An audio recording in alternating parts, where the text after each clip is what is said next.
So hello everyone, welcome to Unacademy. कैसे हैं आप सभी लोग? तो क्या हाल चाल, कैसी चल रही है आप लोग की पढ़ाई? तो आई होप सभी लोग बढ़िया होंगे, घर बैठा मस्त वे में आप लोग अपनी प्रिपरेशन कर रहे होंगे। तो आज के इस वीडियो लेक्चर में आप सभी लोग का दिल से बहुत बहुत स्वागत है। जैसे कि आप सभी लोग जानते हो, मैं आप लोग को एनसीईआरटी की line by line series cover up करवा रहा हूँ अनअकैडमी के इस यूट्यूब चैनल में, जहां पे मैंने चैप्टर नंबर 1 को कवर अप करा चुका हूं। आपको मालूम होगा पूरा वीडियो कवर अप हो चुका है। आई बटन पे आप लोग को प्लेलिस्ट मिल जाएगी, वहां से देख सकते हो। सेकंड, मैंने चैप्टर कवर अप कराया था, उसका पार्ट 1 जो था इलेक्ट्रोस्टैटिक पोटेंशियल, वो पूरा का पूरा डिटेल वन शॉट में कवर अप करा दिया हूं। और मैंने उस वीडियो में ही कहा था कि मैं इलेक्ट्रोस्टैटिक कैपेसिटेंस को अलग से पढ़ाऊंगा सो दैट कंफ्यूजन ना हो सके। तो इलेक्ट्रोस्टैटिक कैपेसिटेंस के लिए डेडिकेटेड आज वीडियो लेकर आया हूं। डिटेल में कवर अप करेंगे, मजेदार में समझेंगे, सो दैट इजीएस्ट वे में आप लोग एनसीईआरटी की एक लाइनों को समझ सको और क्या क्या इंपॉर्टेंस आप लोग को यहाँ पे दी हुई है, उन सब चीजों को आप लोग गौर कर सको, सो दैट बोर्ड्स एग्जाम में तुम्हारे बहुत अच्छे मार्क्स आ सके। सो वीडियो में आगे बढ़ने से पहले पहली चीज वापस से मैं आप लोगों को क्लियर करना चाहता हूँ, जो एनसीईआरटी में आपको करा रहा हूँ ये न्यू एनसीईआरटी मतलब क्या, जो अभी रिसेंट एनसीईआरटी आई है, मतलब 23-24 के स्टूडेंट के लिए ये बहुत ज्यादा बेनिफिशियल रहने वाला है वीडियो, बिकॉज इसमें उन लोग के लिए कंटेंट रहने वाला है। साथ ही साथ क्लास 12 के पॉइंट ऑफ व्यू से हम लोग चीजों को देख रहे हैं। और चलिए बढ़ते हैं आगे की तरफ। मैं आगे बढ़ने से पहले मैं आप लोगों को बताना चाहता हूं, मेरा नाम जकी है, मैं एक एजुकेटर हूं अनअकैडमी में, साथ ही साथ मैं यूट्यूबर हूं, जहां पे मेरे खुद के यूट्यूब चैनल में 3 लाख के अराउंड पे सब्सक्राइबर बेस है। साथ ही साथ मैंने अभी तक के लगभग 20 मिलियन से ज्यादा स्टूडेंट को ऑनलाइन टीच कर चुका हूं। तो आप लोग मुझे भरोसा रख सकते हो, मैं आप लोग का बिल्कुल भरोसा नहीं तोड़ूंगा, तगड़ा कंटेंट प्रोवाइड करने की कोशिश करूंगा सो दैट तुम्हारी पढ़ाई बहुत अच्छे से हो सके। इसके अलावा मैक्सिमम लोग मुझसे पूछते रहते हैं कमेंट सेक्शन में कि भैया यार हमें ना आपका रिकॉर्डेड सेक्शन तो मजा आ रहा है, बट यार हमें ना लाइव सेशंस भी आपके साथ पढ़ना है, तो कहां से पढ़ सकते हैं? तो मैं आपको बताना चाहता हूं, अगर आप मेरे साथ लाइव सेशंस पढ़ना चाहते हो तो आप मुझे अनअकैडमी में फॉलो अप कर लेना। मेरी लिंक डिस्क्रिप्शन में गिवन है मेरी प्रोफाइल की, और वहां से जाके आप लोग ज्वाइन कर पाओगे। और याद रखिएगा, मेरे ढेर सारे बैचेस, कोर्सेज प्लस कोर्सेज चलते रहते हैं, जिसको आप लोग लाइव देख सकते हो मेरे साथ, वहां मेरे साथ इंटरेक्ट कर सकते हो, अपने सारे क्वेश्चंस को कवर अप कर सकते हो, और लाइव अपनी पूरी की पूरी क्लास 12 की प्रिपरेशन फिजिक्स और फिजिकल एजुकेशन दोनों की मेरे साथ कवर अप कर सकते हो। तो अनअकैडमी में आए, जहां पे आप लोग को डेली लाइव क्लासेस मिलेगी, स्ट्रक्चरल वे में आप पूरा का पूरा कोर्स को कंप्लीट कर पाओगे मेरे साथ, और अनलिमिटेड एक्सेस मिलता है। मतलब क्या, अगर आप अनअकैडमी के सब्सक्रिप्शन लेते तो मेरे अलावा बाकी सभी एजुकेटर की क्लास आप लोग को अनलॉक हो जाएगी। इसके अलावा दोस्तों, अगर आप लोग को स्पेशल डिस्काउंट चाहिए अनअकैडमी के प्लस या आइकॉनिक के सब्सक्रिप्शन में, तो अभी चल रहा है 25% ऑफ अनअकैडमी के सब्सक्रिप्शन में। तो जल्द से जल्द इसको अवेल करें, क्योंकि जुलाई 31 तक के ये ऑफर आप लोग का रहने वाला है, लिमिटेड टाइम के लिए। जल्दी से यूज करें मेरे कोड ZKI को, सो दैट आप लोग स्पेशल डिस्काउंट को पा सके। सो वीडियो में आगे बढ़ने से पहले मैं एक चीज बताना चाहता हूं। जैसे देखो, हर वीडियो में आप लोग को मालूम होगा कि मैं पूरा का पूरा पोर्शन कवर अप कराता हूं, फिर एक लाइव सेशन लेता हूं जहां पे हम लोग क्वेश्चंस की प्रैक्टिस कर सकते हैं।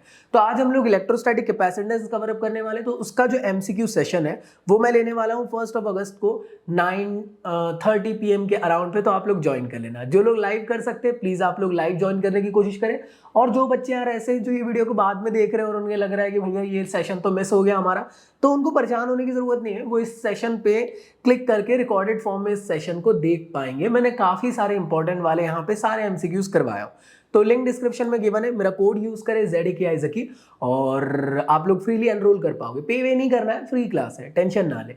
तो लिंक डिस्क्रिप्शन में सबसे पहले गिवन होगी इसी क्लास की। चलो भाई, बहुत बातें हो गई, आगे बढ़ते। तो जैसे आप देख रहे होंगे, ये हमारी एनसीईआरटी है। हाँ जी भैया। तो हमारे इंडेक्स पेज में, तो इंडेक्स पेज ये रहा, जैसे आप देख रहे होंगे, ये रहा हमारा सेकंड चैप्टर। हम लोगों ने इससे पहले जो था पोर्शन यहाँ तक कवर अप कर लिए थे 2.8 तक के। आज हम 2.9 से लेकर लास्ट टॉपिक तक कवर अप करने की कोशिश करेंगे, जो 2.15 है। क्लियर दोस्तों? और चलिए भाई शुरू करते फिर तो देख लेते हैं, 61 पेज के अंदर हमको देखने को मिल रहा है, तो जल्दी से इसको ओपन कर लेते हैं सो दैट फिर हम लोग जल्दी जल्दी आगे बढ़ सके। बाकी आप लोग मुझे कॉमेंट बॉक्स में बताना यार कि तुम्हें सेशन में मजा आ रहा है कि नहीं। यार मुझे तो पूरी उम्मीद है कि आप लोग को आ रहा होगा, बट हाँ, तुम्हें अगर ऐसा लगता है कि भैया नहीं, कुछ सजेशंस हम देना चाहते हैं, तो बेशक तुम लोग दे सकते हो। मैं उस चीज़ पे ज़रूर इंप्लीमेंट करूंगा और आप लोग के लिए अच्छा कंटेंट लाऊंगा। ठीक है भाई? तो जैसे कि आप सभी लोग को याद होगा, हम लोगों ने ये वाले टॉपिक को प्रीवियस लेक्चर में कवर अप कर चुके हैं। P.E- में ये क्या था, एनर्जी थी। अगर किसी इलेक्ट्रिक फील्ड में टॉर्क को रख दिया जाए इलेक्ट्रिक फील्ड में डायपोल को रख दिया जाए तो टॉर्क जनरेट होता था, और हमने पता करें कि कितनी एनर्जी जनरेट होती है, तो वो इतनी होती है। इसके बारे में हम लोगों ने प्रीवियस लेक्चर में देख चुके हैं। आज हम लोग पढ़ने वाले हैं नया टॉपिक, जो रहने वाला है इलेक्ट्रोस्टैटिक्स ऑफ कंडक्टर। बेसिक सी बात है, कंडक्टर की बात कर रहे हैं। कंडक्टर क्या होते हैं, जल्दी बताना जरा। जैसे आप जानते होंगे कंडक्टर, इंसुलेटर, इन सब के बारे में हम लोगों ने चैप्टर नंबर 1 के अंदर कवर अप करे थे। कंडक्टर एक ऐसे टाइप के मटेरियल होते हैं जिनके अंदर ढेर सारे फ्री इलेक्ट्रॉन्स होते हैं और इलेक्ट्रिसिटी को कहते हो कि भैया आइए मेरे अंदर से गुजर जाइए, हमें कोई दिक्कत नहीं है। क्लियर दोस्तों? इसी के साथ साथ इंसुलेटर ऐसे टाइप के मटेरियल होते हैं जो अपने अंदर से चार्जेस को मूव कराना नहीं चाहते, वो चाहते हैं कि यार भाई आप बाहर के बाहर ही रहिए, मतलब क्या, इलेक्ट्रिसिटी को फ्लो कराने के लिए ये लोग मना कर देते हैं। क्लियर भाई? तो ऐसे टाइप के मटेरियल थे आप लोग के इंसुलेटर। इसी के अलावा आप लोग को याद होगा कि यहाँ पे पैराग्राफ में लिखा है कि conductor contains mobile charges carrier. Mobile charges मतलब क्या है? हेलो हाय वो वाला मोबाइल नहीं। मोबाइल मतलब होता है कि इसके अंदर आप लोग को चार्जेस देखने को मिलेंगे मोबिलिटी के फॉर्म में, इधर से उधर भागते हुए, दौड़ते हुए, कूदते हुए ढेर सारे करोड़ों इलेक्ट्रॉन्स इसके अंदर प्रेजेंट रहते हैं। शायद आपको मैंने चैप्टर 1 की वन शॉट में बताया होगा, अगर आप लोग को याद हो तो मुझे बताना जरा, कंडक्टर के अंदर कितने इलेक्ट्रॉन्स रफली होते हैं? 10⁻⁴ कितने? कमेंट बॉक्स में बताना जरा, सो दैट मैं समझ पाऊंगा कि आप लोग को मालूम है कि कितने नंबर ऑफ इलेक्ट्रॉन प्रेजेंट रहते हैं। मान लो कुछ इतने रहते हैं कि अगर मैं किसी कंडक्टर को ऐसा काटूं तो इलेक्ट्रॉन से बाहर निकल जाए। जैसे होता है ना, या वो आप लोग के घर में एक कोई मतलब कंटेनर रहता है, उसके अंदर मान लो आपने शुगर डाल दी हो, है ना, इतना डाल दी हो कि ऊपर तक भर गया, जैसे उसका आपने कैप ओपन कर तो पूरी शुगर बाहर। इतने सारे इलेक्ट्रॉन्स या इतने सारे चार्जेस आपको कंडक्टर के अंदर देखने को मिलते हैं। तो याद रखिएगा, जो भी वायर आप लोग को दिख रहा है, जो भी कंडक्टिंग मटेरियल दिख रहा है, उसके अंदर फ्री इलेक्ट्रॉन पहले से प्रेजेंट रहते हैं और जैसे आप उसको बैटरी से कनेक्ट करते हो सभी चार्जेस को एनर्जी मिलती है और वो दौड़ने लग जाते हैं। क्लियर दोस्तों? तो ये सब चीज़ों को बाद में रखते हैं, अभी यहाँ पे ध्यान देते हैं। तो यही चीज़ आप लोग को लिखी हुई है कि मेटालिक कंडक्टर के अंदर आप लोग को चार्ज कैरियर प्रेजेंट रहते हैं जिसका नाम होता है इलेक्ट्रॉन, और ये बहुत भारी मात्रा में प्रेजेंट रहते हैं। इस चीज़ के बारे में आपको पता रहना चाहिए। इसी के साथ साथ आप लोग को ये लिखा हुआ है कि यार मेटल के अंदर ना इतने सारे इलेक्ट्रॉन्स ऐसे कैसे मूव करने लग जाते हैं। तो मैं आपको बताना चाहता हूं कि किसी भी मेटल के अंदर या कंडक्टर के अंदर जो इलेक्ट्रॉन्स प्रेजेंट है वो कहां पे? आउटर मोस्ट शेल के इलेक्ट्रॉन है ना, वो न्यूक्लियस से दूर है। जैसे आप उनको एनर्जी देते हो वो बेचारे कैसे, मतलब समझ रहे हो ना, ये वही लोग हैं जो पीछे बैठते हैं और पढ़ाई के टाइम पे खिड़की की तरफ देखते हैं, वहां से कोई जा रहा है तो उसके लिए उठ के चले जाते हैं और पता भी नहीं चलता। ऐसे टाइप के नेचर के, समझ में आ रहा है कि नहीं मेरी बात? इजीली बहक जाने वाले हैं। तो ऐसे ही कुछ आप लोग को यहाँ पे फ्री इलेक्ट्रॉन्स देखने को मिलते हैं। जैसे उनको एनर्जी मिलती है, इलेक्ट्रॉन्स यहाँ पे फ्रीली मूव कर पाते हैं बिकॉज वो आउटर मोस्ट शेल में आप लोग को देखने को मिलते हैं। वो टाइटली बाउंड नहीं है, लूजली बाउंड है, इसलिए वो निकल लेते हैं फटाक से। क्लियर दोस्तों? यही चीज के बारे में यहाँ पे आप लोग को लिखा हुआ है कि in the metal the outer electron या valence electrons part away from their atom and free to move. These free electrons are free within the metal but free to leave the metal. अच्छा जी, the free electron from this kind of gas फलाना ढिमका and ढिमका ढिमका, वही चीजें लिखी हुई है और कुछ नहीं, जो मैंने आप लोग को अभी समझाया। तो मेरे ख्याल से तुम लोग को यहाँ तक की चीजें क्लियर हुई है, होप सो तुम लोग को हो गई होगी।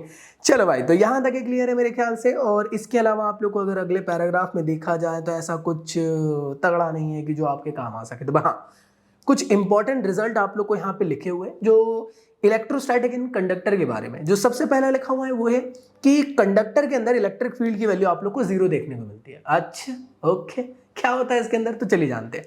तो जैसे मान लो जैसे आप देख रहे, अरे रे रे रे रे, मान लो ये कंडक्टर है, छी छी छी छी छी, डायग्राम नया बनाया जाए। क्या भैया आईपैड भी चलाना नहीं आता क्या? सॉरी भाई। देखो भाई, ये क्या है आप लोग का कंडक्टर है। क्लियर दोस्तों? आप जानते हो अभी कंडक्टर है न्यूट्रल फॉर्म में, इसके अंदर अभी कुछ आप लोग को देखने को नहीं मिलने वाला है। आपने क्या करा, इसको इलेक्ट्रिक फील्ड में रख दिया। आप जानते हो कि जैसे आप इसको इलेक्ट्रिक फील्ड में रखोगे तो होगा क्या, जैसे ही आप इसे इलेक्ट्रिक फील्ड में रखोगे तो इलेक्ट्रिक फील्ड पास होगी। बहुत अच्छी बात बता दी भैया, थैंक यू सो मच। पता ही नहीं था हमें तो लग रहा था कुछ और होने वाला है।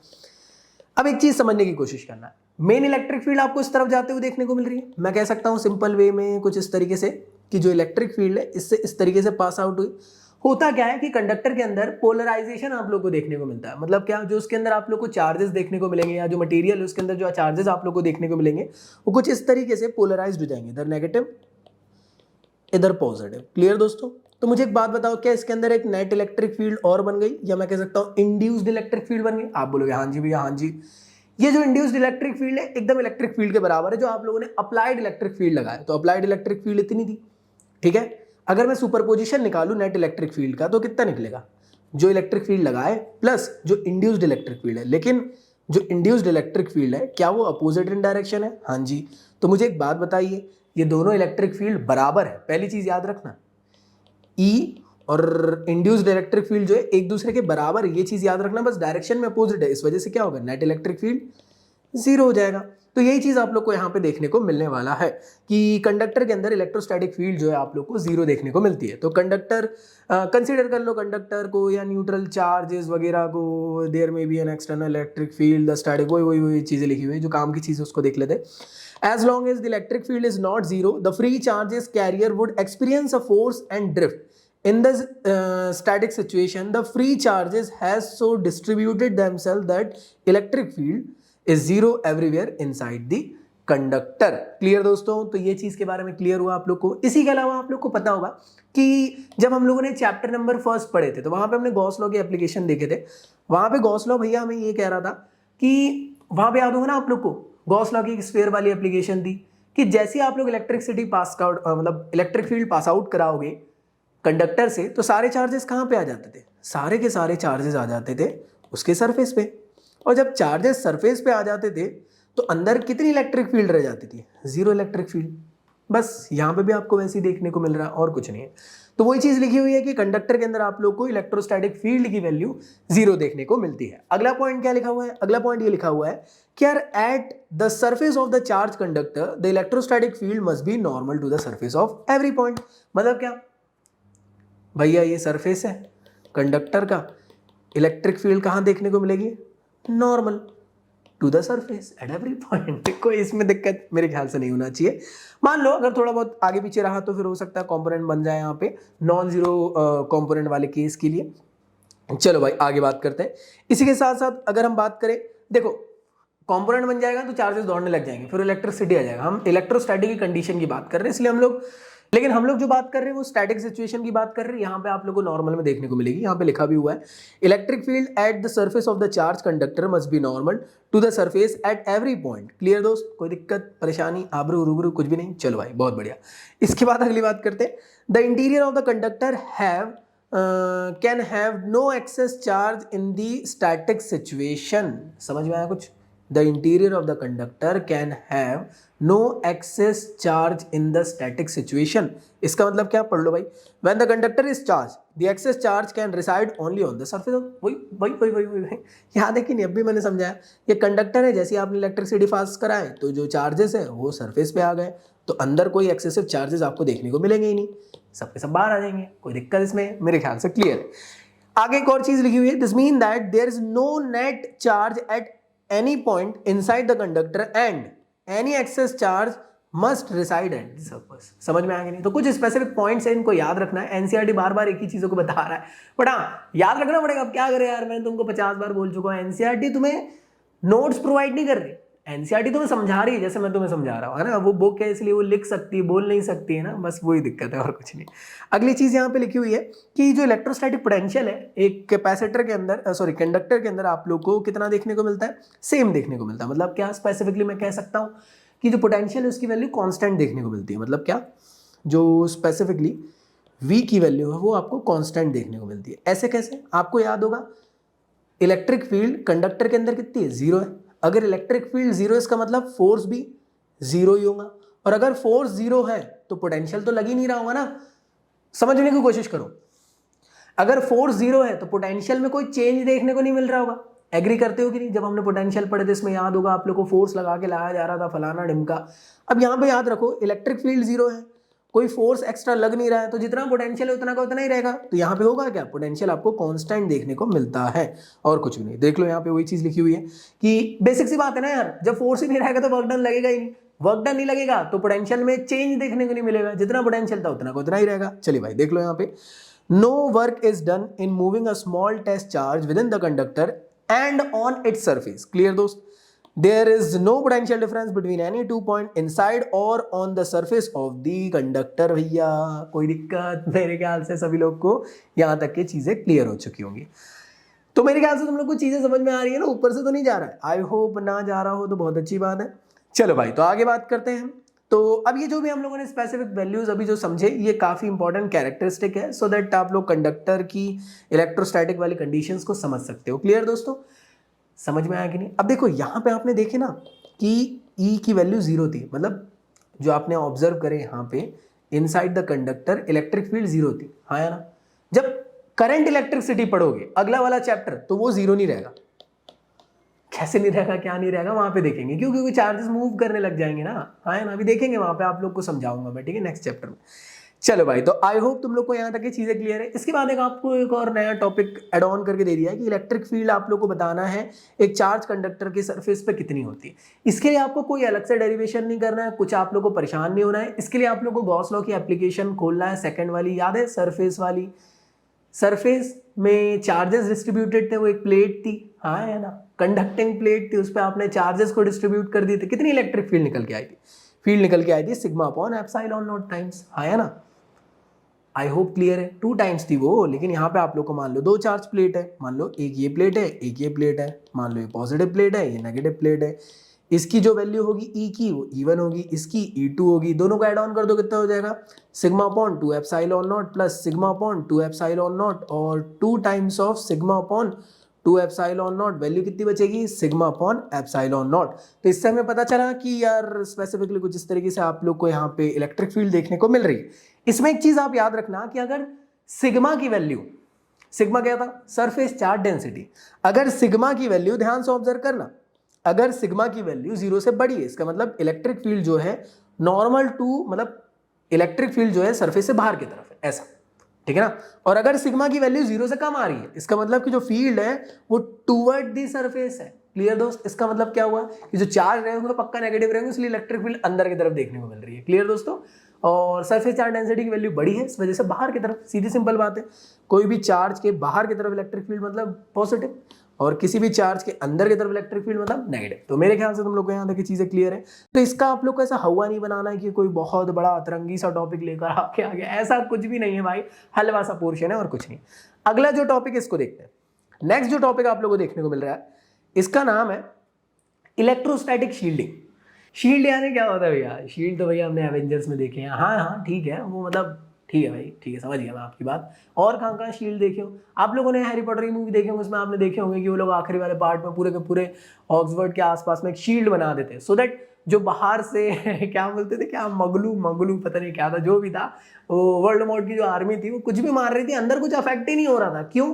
क्योंकि एक किस्म से शील्ड प्रोवाइड कर दी गई थी। अभी इलेक्ट्रोस्टैटिक की शील्डिंग क्या होती, इसको समझे? इसको समझने के लिए एक एग्जांपल लेते हैं। मान लो आप और आपकी दोस्तनी जो है वो कार से घूम रहे हो, सुहाना सा मौसम है, बारिश तेज है और पकोड़े गर्म है, जो आपने खरीद के लाया वो, ठीक है ना, और कुछ नहीं। चले भाई, तो ध्यान से देखने की कोशिश करना। ये आपकी गाड़ी है, क्या बात है भैया, पानी तेज गिर रहा है, तो आपकी जो नेगेटिव चार्ज उन्होंने कही कि यार प्लीज़ विंडोज़ आप ऊपर कर दीजिए बिकॉज मेरे कपड़े गंदे हो रहे हैं, तो आपने क्या करें, पूरे विंडो को ऊपर कर दिया, ठीक है भाई। अब इससे क्या हुआ, एक किस्म से एक बात बताओ, शील्ड बन गई, आप गाड़ी के अंदर हो, क्या शील्ड बन चुकी है? हाँ जी। हुआ क्या भाई, देखिए यार, आप भले ही आपकी वाली के साथ हो, बट बारिश हो रही है, बारिश हो रही है तो बिजली गिर सकती है, बिजली किसी पे ऐसा तो नहीं है ना रोक करेगी, बिजली गिर गई मान लो आपकी गाड़ी के ऊपर, क्या होगा बताइए भाई? जो आप पकोड़े खा रहे हो, पकोड़े के साथ क्या आप भी भुन जाओगे? नहीं, आप ऑब्जर्व करोगे कि जैसी कार के ऊपर आपकी बिजली गिरेगी, आपकी नहीं मतलब बिजली की बिजली गिरेगी, तो होगा ये कि जो उसके चार्जेस आएंगे वो कार के अंदर आप लोग को देखने को नहीं मिलेंगे, सिर्फ कार के बाहर से होते हुए, टायर से होते हुए ग्राउंड में चल जाएंगे। तो मैं कह सकता हूं कि कार ने आपको एक किस्म से शील्ड प्रोवाइड कर दी। हाँ जी, अगर विंडो खुले रहते तो क्या होता, चार्ज अंदर चल जाते और आप पकोड़े के साथ आप भी पक जाते हैं, होता है यही। लेकिन विंडो ऊपर लगी हुई थी, एक किस्म से आप लोगों ने शील्ड प्रोवाइड कर दी, हाँ या ना। मैं कह सकता हूं अंदर की तरफ जो नेट इलेक्ट्रिक फील्ड थी वो कितनी थी आपकी जब बिजली गिर रही थी? वो थी 0। और कंडक्टिंग बॉडी थी, चार्जेस बाहर की तरफ से होते हुए नीचे चले गए, हाँ या ना। तो मैं कह सकता हूं कार ने एक किस्म से इलेक्ट्रोस्टैटिक शील्डिंग प्रोवाइड करी। आप बोलोगे क्या बात है भैया, क्या बात है, मालूम है बहुत भद्दा सा था, ठीक है, बट समझ गए होंगे। तो इलेक्ट्रोस्टैटिक शील्डिंग के बारे में मेरे ख्याल से समझ में आया कि कोई भी कंडक्टिंग बॉडी है उसके अंदर आपको ई की वैल्यू 0 मिलती है और चार्जेस से बाहर रिसाइड करते हैं, इससे क्या होता है ना, आप लोग एक शील्ड प्रोवाइड कर सकते हो। क्लियर दोस्तों? चलिए भाई, वही चीज़ आप लोग को यहाँ पे लिखी हुई, कंसिडर करो एक कंडक्टर है जिसके पास मतलब एक कैविटी, जिसके अंदर कोई चार्जेस आप लोग को देखने को नहीं मिलेंगे। जैसे ही आप इलेक्ट्रिक फील्ड इसके अंदर से गुजारोगे तो आप ऑब्जर्व करोगे कि जो इलेक्ट्रिक फील्ड है वो सिर्फ बाहर से होकर गुजर जाएगी, अंदर की तरफ आप लोग को इलेक्ट्रिक फील्ड 0 देखने को मिलने वाली है। यही चीज आप लोग को यहाँ पे लिखी हुई है, electric field inside the conductor, charge conductor provide special shielding to the cage, और जो स्पेरिकल शेल रहेगा वहाँ पे इलेक्ट्रिक फील्ड जीरो मिलेगी। क्लियर भाई? इसके अलावा ऐसा कुछ और नहीं दिया। देख लो, मान लो ये एक किस्म से बॉडी है, ने बोला चार्जेस बाहर बाहर रह गए, अंदर की तरफ इलेक्ट्रिक फील्ड जीरो रह गई, और कुछ नहीं है। तो शील्डिंग एक किस्म से जो कॉन्सेप्ट है कहीं ना मैं कह सकता हूँ बचाने की कोशिश भी कर रहा है। समझ में आया कि नहीं कि भाई चार्जेस से बाहर बाहर से निकल गए, अंदर की जो बॉडी है वो सिक्योर रह गई। चलिए भाई आगे देखते हैं। Whatever be the charge and the field configuration outside, any cavity in the conductor remain shielded from the outside electric field influence। जो भी आपने अंदर किसी भी चीज को रखे हो, मान लो आपने अपना कुछ कीमती सामान को रख दिया उसके अंदर, तो उसके अंदर आपकी इलेक्ट्रिक फील्ड से कुछ इन्फ्लुएंस नहीं होगा, सिर्फ बाहर बाहर चार्जेस दौड़ते रहेंगे, ऐसा उसने कहा है।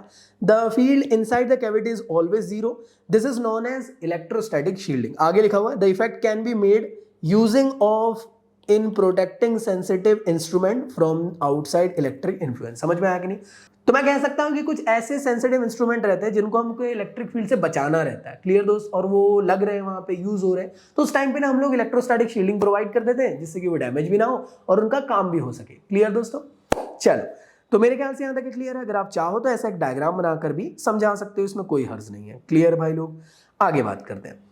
अगला टॉपिक है आप लोग का डाइलेक्ट्रिक एंड पोलराइजेशन। एक वर्ड मैंने स्टार्टिंग में यूज किया था, पोलराइजेशन। पोलराइजेशन आज के वर्ड मतलब पोलराइजेशन आज के टाइम पे बहुत ज्यादा हो रहा है। पोलराइजेशन मतलब क्या होता है, न्यूज़पेपर में देखते रहते होंगे। पोलराइजेशन एक किस्म से मैं कह सकता हूं कि यार लोग बट रहे हैं। पहले लोग एक साथ थे, अब लोग बटने लग गए, कोई राइट विंग में जाने लग गया, कोई लेफ्ट विंग में, कोई एक पार्टी को सपोर्ट कर रहा है, कोई दूसरे पार्टी को, है ना? तो यहां पे भी क्या होता है कि मान लो एक मान लो एक न्यूट्रल बॉडी है जिसके अंदर पॉजिटिव चार्जेस भी नेगेटिव चार्जेस भी। जैसे आपने इलेक्ट्रिक फील्ड दौड़ा है, तो जो इस बॉडी के अंदर पॉजिटिव चार्जेस और नेगेटिव चार्जेस होंगे ये सेपरेट हो जाएंगे, पोलराइज्ड हो जाएंगे, अलग अलग हो जाएंगे। समझ में आया कि नहीं? आई होप क्लियर है। तो पोलराइजेशन सिंपल वे में समझ में आ गया। अब बात करते हैं डाइलेक्ट्रिक क्या है। तो डाइलेक्ट्रिक में काफी सारे लोग कंफ्यूज रहते हैं कि डाइलेक्ट्रिक क्या चीज होता है, क्या ये कुछ नया कॉन्सेप्ट है। देखो भाई, जैसे आपको मालूम है कंडक्टिंग एक मटेरियल होता है, एक मटेरियल होता है इंसुलेटर, हाँ है ना? तो डाइलेक्ट्रिक ना एक किस्म से नॉन कंडक्टिंग सब्सटेंस है। अब आप बोलोगे भैया कंडक्टिंग सब्सटेंस मतलब कंडक्टर, नॉन कंडक्टिंग सब्सटेंस मतलब इंसुलेटर, तो क्या डाइलेक्ट्रिक इंसुलेटर है? तो एक किस्म से हाँ भी कह सकते हो कि एक ऐसे टाइप का इंसुलेटर है जो ट्रांसमिट करता है इलेक्ट्रिक इफेक्ट को विदाउट कंडक्टिंग हुए। समझ में आया कि नहीं? तो स्पेशल फॉर्म का आप लोग को इंसुलेटिंग मटेरियल है। क्लियर दोस्तों? तो मेरे ख्याल से तुम लोग को यहां तक की चीजें क्लियर है। अब ये डाइलेक्ट्रिक मटेरियल की बहुत ज्यादा जरूरत आप लोग को देखने को मिलती है, बिकॉज हम लोग आगे टाइम पे भी ऑब्जर्व करेंगे कि डिफरेंट डिफरेंट टाइप के कैपेसिटर पढ़ने वाले हैं, वहां पे डाइलेक्ट्रिक मटेरियल का यूज करने वाले हैं, और क्या क्या यूज रहेगा वो आने वाले वक्त में मैं आप लोग को समझाऊंगा। तो मेरे ख्याल से यहां तक क्लियर है। तो डाइलेक्ट्रिक एक नॉन कंडक्टिंग सब्सटेंस है। और आगे बढ़ते हैं। The free charges carry, move and the charge distribution in the conductor adjusts itself in such a way that the electric field induce the charge opposed. This happen until the मतलब क्या dielectric के बारे में आप लोग को समझाया जा रहा है और पोलराइजेशन के कॉन्सेप्ट को दोनों को एक साथ। तो जैसे आप ऑब्जर्व कर रहे होंगे, मान लो एक डाइलेक्ट्रिक मटेरियल है। क्लियर दोस्तों? यह डाइलेक्ट्रिक सब्सटेंस है। डाइलेक्ट्रिक सब्सटेंस का एग्जांपल माइका एक काफी फेमस आप लोग का एग्जांपल है डाइलेक्ट्रिक के लिए। आप लोग मुझे और बताइएगा कमेंट बॉक्स में कि और क्या क्या हो सकते हैं डाइलेक्ट्रिक मटेरियल्स। तो ध्यान से ऑब्जर्व करने की कोशिश करना। अभी देखो एक न्यूट्रल आप लोग को डाइलेक्ट्रिक मटेरियल देखने को मिल रहा है। आपने क्या करे, एक इलेक्ट्रिक फील्ड पास आउट करा है। क्लियर दोस्त? एक applied electric field E0 pass out करा है। तो होगा क्या इस डाइलेक्ट्रिक मटेरियल के अंदर, होने क्या वाला है अब ध्यान से देखना। या मान लो कुछ इस तरीके से कि आपने इस तरफ में एक प्लेट लगा दी हो जो पॉजिटिव प्लेट है, और इधर में एक नेगेटिव प्लेट लगाया हो। आप जानते हो पॉजिटिव टू नेगेटिव एक नेट इलेक्ट्रिक फील्ड जाएगी जो किसकी होगी, प्लेट्स की होगी। मैं E0 ले लूँ, कोई दिक्कत भी नहीं। अरे भाई इसकी इलेक्ट्रिक फील्ड पॉजिटिव से नेगेटिव। अभी डाइलेक्ट्रिक मटेरियल इसके इन्फ्लुएंस में आ चुका है। जैसे ही इसके इन्फ्लुएंस में आएगा तो होगा क्या, ध्यान से ऑब्जर्व करना। ये जो मटेरियल है इसके अंदर जो न्यूट्रल, पहले तो ये न्यूट्रल बॉडी है, हाँ है ना, इसके अंदर पोलराइजेशन होगा। कैसे होगा तो ध्यान से देखना। ये होने वाला है कि जितने भी इसके अंदर टोटल पॉजिटिव नेगेटिव जो आप लोग को साथ में देखने को मिल रहे थे, प्लेट के पॉजिटिव एंड पे डाइलेक्ट्रिक मटेरियल के सारे नेगेटिव चार्जेस उस तरफ चल जाएंगे, और प्लेट के नेगेटिव एंड पे जितने भी डाइलेक्ट्रिक मटेरियल के अंदर पॉजिटिव चार्जेस है वो उस तरफ चले जाएंगे, आप लोग को देखने को मिलने वाले। इसके वजह से होगा क्या, ध्यान से ऑब्जर्व करना। ये प्लेट की सरफेस चार्ज डेंसिटी है पॉजिटिव, ये प्लेट की नेगेटिव सरफेस चार्ज डेंसिटी है। यहाँ पे इंड्यूस सरफेस चार्ज डेंसिटी आपको देखने को मिलने वाली है, इंड्यूस्ड हुई है एक किस्म से। क्लियर दोस्तों? तो इस वजह से इलेक्ट्रिक फील्ड आप लोग को डाइलेक्ट्रिक मटेरियल के अंदर इस तरफ जाते हुए देखने को मिलेगी, जो कि एक इंड्यूस्ड डाइलेक्ट्रिक मटेरियल के फॉर्म में आपको देखने को मिलेगी। ये जो इलेक्ट्रिक फील्ड आपने लगाया है ना, उसके अपोजिट फॉर्म में ये नेट इंड्यूस्ड इलेक्ट्रिक फील्ड आप लोग को देखने को मिलने वाली है, जो इसी के बराबर ही रहेगी। समझ में आया? और याद रखना ये तब तक बनते रहेगी जब तक कि ये इसको कैंसिल आउट ना कर दे और सिस्टम पूरा जीरो हो जाए। क्लियर भाई? तो देख लो आप लोग, यहाँ पे ये लिखा हुआ है, the free charges carrier move and the charge distribution in the conductor adjust itself in such a way that the electric due to induced charge opposes the electric field within the conductor. This happen until in the static situation the two field cancel out each other and net electric field in the conductor is zero। समझ गए? तो यही चीज आप लोग को लिखी हुई है, मैं अभी भी क्लियर कर रहा हूं। देखो, एक ही चीज को बार बार लिखा हुआ है, इसके अलावा और कुछ भी नहीं है। डाइलेक्ट्रिक के कॉन्सेप्ट को यहाँ पे समझाया गया। आप में से काफी सारे लोग को लग रहा होगा कि डाइलेक्ट्रिक मटेरियल सिर्फ यही फॉर्म में होगा, और कुछ भी हो सकता है। क्या हो सकता है? आप ढेर सारे ले सकते हो यार, और कुछ भी नहीं है। क्लियर भाई? इसी के साथ साथ आप लोग को यहाँ पे मेंशन है कि मान लो आप लोग के पास दो टाइप के मॉलिक्यूल्स हो सकते हैं, एक पोलर हो सकते हैं और एक लेट्स से नॉन पोलर हो सकते हैं। पोलर मॉलिक्यूल ऐसे टाइप के मॉलिक्यूल्स होते हैं जिनके पास ना इलेक्ट्रिक डाइपोल मूवमेंट होता है। मतलब क्या? देखो, ये molecule number 1, molecule number 2, specific distance है ना, तो मैं कह सकता हूँ Q इंटू 2L बन सकता है। हाँ जी, बन सकता है। क्लियर भाई? इसके अलावा अगर मैं बात करता हूँ नॉन पोलर की, क्लियर दोस्तों, नॉन पोलर में क्या होता है ना, एक दूसरे को कोइंसाइड कर देते हैं, इनका सेंटर रिलेट नहीं कर पाता है। तो क्या आप बताओ कि स्पेसिफिक डिस्टेंस आप बता पाओगे? नहीं। तो मैं ये कह सकता हूं नॉन पोलर मॉलिक्यूल्स पे या सब्सटेंसेस के पास बेसिकली नेट डाइलेक्ट्रिक मूवमेंट की जो वैल्यू है वो जीरो देखने को मिलती है। क्लियर दोस्तों? अब इसी के ऊपर एक कॉन्सेप्ट आप लोग को मैं यहाँ पे समझाने वाला हूँ। देख लो, यहाँ पे वही चीजें लिखी हुई है, अगर आप अच्छे से ऑब्जर्व करोगे। The molecule of the substance में बी पोलर और non polar. In a non-polar molecule, the center of the positive and negative charge coincide। इस वजह से इलेक्ट्रिक डाइपोल मूवमेंट ढंग से नहीं बन पाता है, ये चीज याद रखना। और मैं कह सकता हूँ परमानेंट डाइपोल मूवमेंट होता ही नहीं है, जीरो होता है किस्म से, ऐसा मान लो आप लोग। तो जैसे आप लोग देख पा रहे होंगे, आप लोग का ना यहाँ पे काफी अच्छे डायग्राम के थ्रू आप लोग को चीजें समझाई गई। ध्यान से ऑब्जर्व करना। यहाँ पे ये क्या है? नॉन पोलर मॉलिक्यूल्स है। नॉन पोलर मॉलिक्यूल के पास कोई electric potential, electric dipole movement होता है? नहीं होता है, जीरो होता है। हाँ या ना? इसी के साथ साथ मुझे एक बात बताना, पोलर मॉलिक्यूल के पास होता है क्या? हाँ जी भैया, होता है। अच्छा ओके, एक सेकंड। जैसे आप ऑब्जर्व कर रहे हो, दोनों केस में भी इलेक्ट्रिक फील्ड जीरो है, कोई इलेक्ट्रिक फील्ड नहीं दौड़ाई जा रही। क्लियर भाई? ध्यान से ऑब्जर्व करना। अब ध्यान से अगर आप लोग अच्छे से ऑब्जर्व करोगे तो यहाँ पे ऑब्जर्व कर रहे होंगे जो इलेक्ट्रिक डाइपोल मूवमेंट है, डिफरेंट या इलेक्ट्रिक डाइपोल्स है, ये अलग अलग रैंडम पोजीशन में अलाइंड है। हाँ है ना? तो मुझे एक बात बताना, यहाँ पे वैल्यू आपको देखने को मिलेगी कुछ? अरे नहीं मिलेगी, यहाँ पे जीरो हो जाएगी। क्यों? क्योंकि एक वेक्टर क्वांटिटी है, रैंडम डायरेक्शन में आप लोग को देखने को मिल रहे हैं, इस वजह से इनकी वैल्यू जीरो देखने को मिलेगी। क्लियर दोस्त? जैसे आप इलेक्ट्रिक फील्ड दौड़ाओगे तो क्या होगा? जैसे आप इलेक्ट्रिक फील्ड दौड़ाओगे तो ये अलाइंड हो जाएंगे टुवर्ड द इलेक्ट्रिक फील्ड, और इनकी स्पेसिफिक इलेक्ट्रिक डाइपोल मूवमेंट की वैल्यू आपको देखने को मिलेगी, चाहे वो पोलर हो या नॉन पोलर, दोनों में आप लोग को देखने को मिलेगा। देखो, ये भी अलाइंड हो गए, ये भी अलाइंड हो गए। तो ये चीज आपको पता होना चाहिए और कुछ भी नहीं है। ध्यान से देखना। In an external electric field, the positive and negative charges of non-polar molecule are displaced in the opposite direction. The non-polar molecule thus develop an induced electric dipole moment, जो पहले नहीं हो रहा था लेकिन अब देखने को मिल रहा है। The dielectric is said to be polarized by the electric field। तो मेरे ख्याल से तुम लोग को यहां तक ये चीजें क्लियर है। उसी चीज को और मेंशन करके समझाया गया है कि dielectric with the polar molecule also develop the net dipole moment in the external field, but for the different reason, in the absence of the electric field different permanent dipole movement are orient. वही चीज अभी मैंने आपको समझाया ना। इस time पे क्या हो रहा था?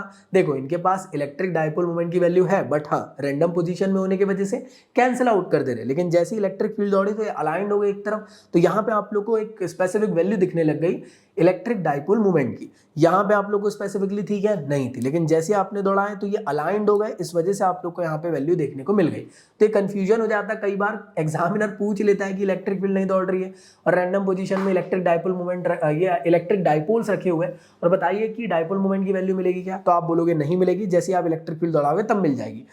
नॉन पोलर के लिए पूछा जाए तो याद रहेगा कि भैया इनिशियल में तो रहता ही नहीं है, बेसिक सी बात है, क्योंकि उनकी जो स्पेसिफिक सेंटर्स है दो मॉलिक्यूल के वो कोइंसाइड कर देते। लेकिन जैसे ही आप इलेक्ट्रिक फील्ड दौड़ाओगे तब ये अलाइंड हो जाते हैं, तब आप लोग को यहाँ पे देखने को मिल पाती है इलेक्ट्रिक डाइपोल मूवमेंट की वैल्यू। समझ में आया कि नहीं? तो मेरे ख्याल से तुम लोग को यहाँ तक ये चीजें क्लियर है। आगे एक और चीज वही लिखी हुई देखो, when an electric field is applied the individual dipole moment tends to align with the electric field. देखो भाई, जो मैं आपको समझा रहा हूँ 50 बार वही चीज लिखी हुई है, ऐसा है सच कुछ खास नहीं। मैं अभी भी समझा रहा, एनसीईआरटी नोट्स नहीं है, एनसीईआरटी एक बुक है जो आपको समझा रही है, जैसे मैं आपको समझा रहा हूँ, ठीक है। तो ये बार बार एक ही चीज समझाई जा रही है और कुछ भी नहीं, एट द एंड मोमेंट वही था और कुछ नहीं। आगे बढ़ते, वेदर पोलर और नॉन, देखो फिर से वही बातें होगी और कुछ नहीं। वेदर पोलर और non polar a dielectric develop a net dipole moment. ये चीज वो लिखी हुई है कि अगर भैया पोलर हो या नॉन पोलर हो, जैसे आप एक्सटर्नल फील्ड दौड़ाओगे तो नेट डाइपोल मोमेंट की वैल्यू देखने को मिल जाएगी। पोलर मॉलिक्यूल में जब दौड़ाया नहीं गया था तो क्या उनके पास वैल्यू थी भैया, लेकिन वो रैंडम पोजीशन में थे, इस वजह से जीरो थी। नॉन पोलर में क्या था, मुझे कमेंट बॉक्स में बताओ आंसर। चलो भाई देखते हैं। तो वही लिखा हुआ है कि net dipole moment in the presence of the external field, the dipole moment per unit volume is called as polarization. समझ में आया कि नहीं, कंफ्यूजन तो नहीं है, आई होप ना हो। और इस पोलराइजेशन को हम लोग P से डिनोट करते हैं और इस तरीके से इसको लिखते हैं, P which is equal to epsilon naught psi chi जो आप बोलना चाहो इनटू E। तो ये जो साई चाय जो भी है ये होता है आप लोग का इलेक्ट्रिक ससेप्टिबिलिटी और कुछ नहीं। तो चलिए भाई, मेरे ख्याल से तुम लोग को यहाँ तक ये चीज़ें क्लियर है, आई होप समझ में आ चुका होगा। हाँ जी, इसके बाद अगर मैं बात करता हूँ, देखो भाई ये चीज़ आप लोग को फिर से, ये जो डायग्राम है ना आप लोग को, ये वही वाला डायग्राम है जो मैंने आप लोग को इस तरीके से समझाया था ना, और कुछ नहीं। तो anywhere inside the dielectric the volume element has no net charges, it has a net dipole moment. This is because the positive charge on the dipole side close to the, ये वही है यार और कुछ नहीं है। देखो लो कि जैसे आप इलेक्ट्रिक फील्ड दौड़ाओगे तो इसके अंदर डाइलेक्ट्रिक के अंदर जितने भी नेगेटिव चार्ज है वो पॉजिटिव प्लेट की तरफ चल जाएंगे, और जितने भी पॉजिटिव चार्ज डाइलेक्ट्रिक के होंगे वो नेगेटिव की तरफ चल जाएंगे, अलाइंड हो जाएंगे, एक इलेक्ट्रिक फील्ड डेवलप हो जाएगी। जो नेट इलेक्ट्रिक फील्ड होगी वो यहाँ पे आप लोग को जीरो देखने को मिलेगी, बिकॉज जो अप्लाइड थी वो इंड्यूस्ड के बराबर हो जाएगी, और एक दूसरे के बराबर होने के साथ साथ अपोजिट इन डायरेक्शन में रहेगी, तो नेट इलेक्ट्रिक फील्ड सुपरपोजिशन की जीरो। खाई, चलो आगे बढ़ते हैं। तो यहाँ तक की चीजें क्लियर है, आई होप तुम लोग को यहाँ तक की चीजें समझ में आ रही होगी। ऐसा तो नहीं लग रहा नहीं इंसान क्या बोले जा रहा है जब से कुछ पल्ले नहीं पड़ रहा है। चलो भाई, तो अगला टॉपिक देखते हैं। नेक्स्ट टॉपिक है आप लोग का कैपेसिटर एंड कैपेसिटेंस। अब ये कैपेसिटर क्या होता है, तो कैपेसिटर एक ऐसा टाइप का डिवाइस होता है जो अपने अंदर ना चार्जेस को स्टोर करके रखता है। क्लियर दोस्तों, क्यों करके रखता है भैया? क्या लॉकडाउन लगने वाला है कोविड से डरने के चक्कर में? ऐसा कुछ नहीं है। तो कैपेसिटर एक ऐसा डिवाइस है जो अपने अंदर एक्सेसिव अमाउंट में चार्जेस को स्टोर करके रखता है कि कोई भी स्पेसिफिक अप्लायंस को अगर उसकी जरूरत पड़े तो वो एक्सेसिव अमाउंट में प्रोवाइड कर सके। तो दुनिया में ऐसे काफी सारे हैवी डिवाइसेस होते हैं जिनको ना एक्सेसिव अमाउंट के करंट की जरूरत पड़ती है या पोटेंशियल की जरूरत पड़ती है। जैसे आपके घर में बोरवेल हुआ होगा, तो बोरवेल का एक ना बॉक्स रहता है, देखे होंगे आपने। उस बोरवेल का बॉक्स में आपको एक तरफ में एमीटर और एक तरफ में वोल्ट मीटर लगा रहता है। प्लग को ऑन करो, रेड बटन को या ग्रीन बटन को दबा, सॉरी ग्रीन को दबाएंगे तो चालू होगा, रेड को दबाओ तो बंद हो जाएगा। तो जैसे आप चालू करते होंगे तो आप देखते होंगे कि आपकी मोटर चालू हो जाती है, लेकिन वो जो बॉक्स है उसको खोल कर देखना, आपके बाजू में देखना, वहाँ पे ऐसा हुक होगा, उसको खोलना। जैसे आप उसको खोलोगे, ये सब चीज़ आप तब करिएगा जब आपके घर में मम्मी ना हो, और हाँ दूसरी चीज़ तब करिएगा जब वो प्लग निकला हो, वरना आपका खेल खत्म हो सकता है। और मम्मी ना हो इसलिए बोल रहा हूँ क्योंकि मम्मी लोग को बहुत डर लगता है इन सब चीज़ों से, भले ही प्लग लगाओ या ना लगाओ। आप लोग पहली चीज़ तो प्रिकॉशंस रखें, प्लग निकाल के आप ये चीज़ करने की कोशिश करें। जब आप उसको ओपन करोगे तो उसके अंदर देखोगे बड़े बड़े ऐसे सिलेंडर की तरह के, बम नहीं रखे रहते, बड़े बड़े जो सिलेंडर की तरह रहते हैं वो कैपेसिटर रहते हैं। क्यों? क्योंकि आपके घर से जो आपको सोर्स करंट मिल रहा है आपके घर में वो सफिशिएंट नहीं है उसको स्टार्ट करने के लिए। तो कैपेसिटर लगाए जाते हैं कि एक्सेसिव अमाउंट के अंदर चार्जेस को स्टोर कर सके और ह्यूज अमाउंट में चार्जेस वो प्रोवाइड कर सके उस मोटर को, सो दैट वो बोरवेल से पानी को आपके ऊपर टंकी तक पहुंचा सके। समझ में आया कि नहीं?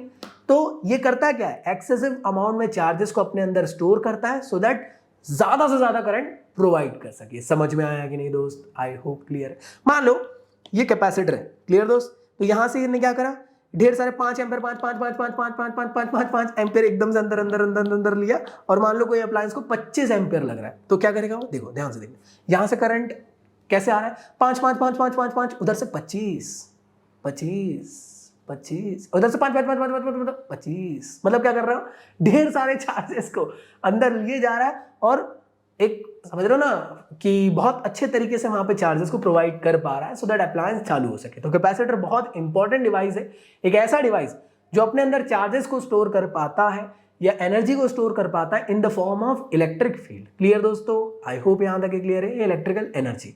तो ये होता है कैपेसिटर, इसके बारे में आपको पता होना चाहिए। कैपेसिटर भी बड़े हो सकते हैं, छोटे हो सकते हैं, ये डिपेंड करता है कि कहाँ उनका कैसा यूज है, उसके अकॉर्डिंग, है ना, ज्यादा दिमाग ना लगाए।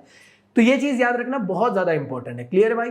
बड़े कैपेसिटर बड़े बड़े डिवाइस में यूज होते हैं, छोटे कैपेसिटर छोटे छोटे डिवाइस में यूज होते हैं। आज के टाइम पे आपके पास जो भी अप्लायंसेस होगा, जो यहाँ पे सामने लाइट भी मेरे मुंह पे जल रहा है ना, मेरी चमक को बढ़ा रहा है ना, और क्रीम वालों की दुकान बंद कर रहा है, तो इसके अंदर भी आपको ढेर सारे कैपेसिटर देखने को मिलेंगे। क्लियर दोस्तों? तो डिपेंड करता है कि डिवाइस कैसा है उसके अकॉर्डिंग। क्लियर भाई लोग? हाँ या ना? आप लोग मुझे एग्जांपल बता सकते हो कमेंट बॉक्स से कि आपके घर के अंदर कौन कौन से ऐसे अप्लायंसेस है जिसके अंदर कैपेसिटर यूज हो रहा है। जैसे आपके फैन के पीछे में भी एक कैपेसिटर लगा रहता है, वो खराब हो जाता है तो फैन चलता नहीं है, क्योंकि टॉर्क ही जनरेट नहीं हो पाता। वो क्या, उसको क्या कहते हैं, वो पीछे लगा रहता है व्हाइट कलर। कॉमेंट बॉक्स में बताओ जरा। तो ये चीजें आप लोग को लिखी हुई है यहाँ पे। कैपेसिटर एक सिस्टम है टू कंडक्टर का, जो कि सेपरेटेड बाय इंसुलेटर। मतलब क्या ये समझाना चाह रहा है कि ये दो तरीके के कंडक्टिंग इसमें प्लेट्स आप लोग को देखने को मिलते हैं, जो कि सेपरेटेड रहते हैं डी डिस्टेंस से, और बीच में इंसुलेटर आपको देखने को मिलता है। इंसुलेटर के फॉर्म में वहाँ पे एयर भी हो सकती है, डाइलेक्ट्रिक मटेरियल भी हो सकता है। तो ऐसे टाइप का कुछ कैपेसिटर आप लोग को देखने को मिलता है। कैपेसिटर के बारे में अगर आप लोग जानो तो जो टोटल चार्जेस आप लोग को कैपेसिटर में देखने को मिलेंगे वो डिपेंड करेंगे कि यार कितने चार्जेस आप प्रोवाइड कर रहे हो उसके अकॉर्डिंग। एक बार मैं आप लोग को मेरे नोट्स के थ्रू आप लोग को चीजें समझा देता हूं। तो कैपेसिटर एक ऐसा डिवाइस है जो चार्जेस को स्टोर कर पाता है इलेक्ट्रिकल एनर्जी के फॉर्म में।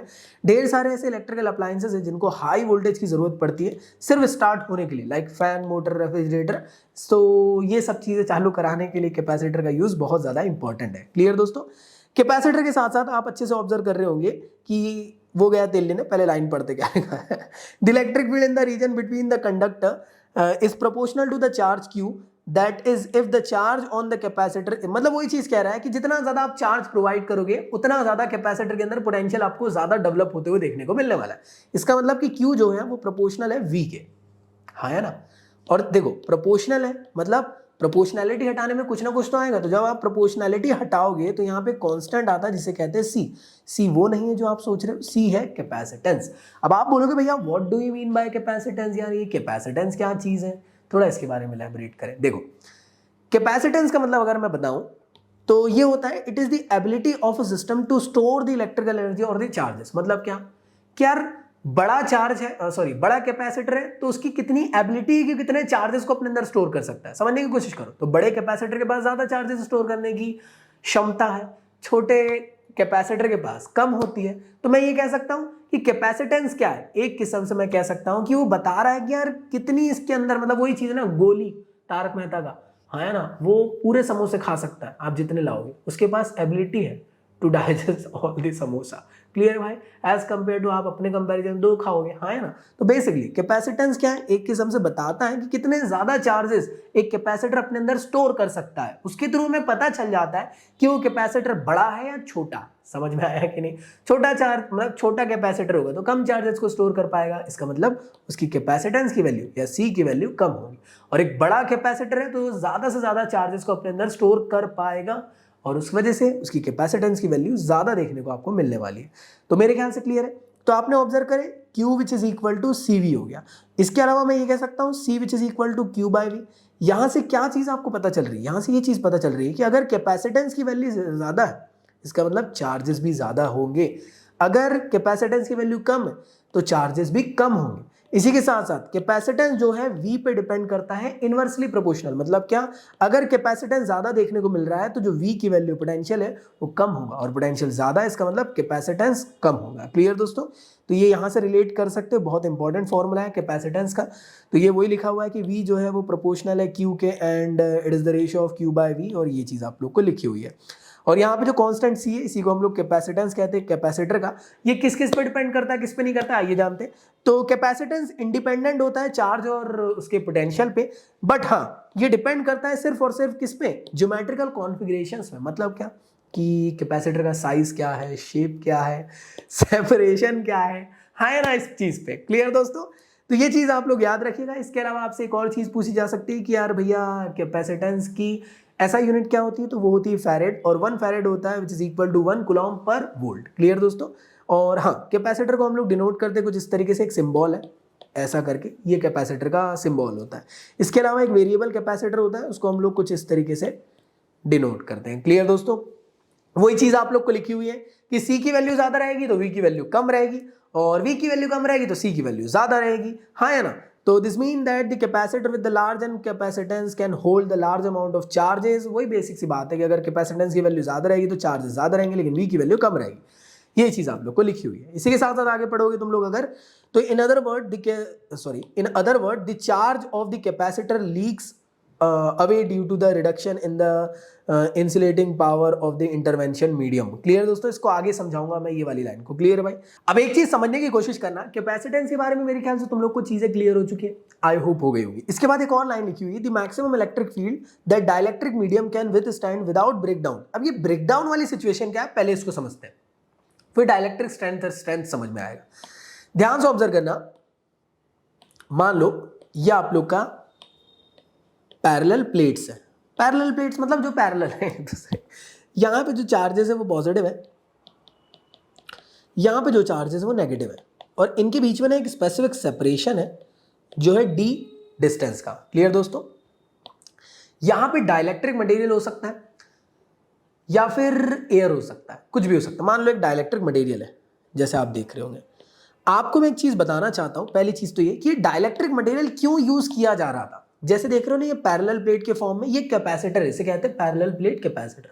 ध्यान से ऑब्जर्व करना, पैरेलल प्लेट कैपेसिटर ये सिंपल फॉर्म का दिख रहा है आपको भी, हाँ भैया दिख रहा है।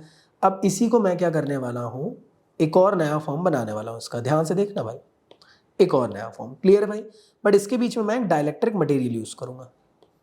अब इसमें यूज नहीं कर रहा है, इसमें कर रहा हूं। बीच में यहां पे क्या है, एयर है, और यहां पे डाइलेक्ट्रिक मीडियम है, स्पेसिफिकली माइका वगैरह लगा दिया आपने।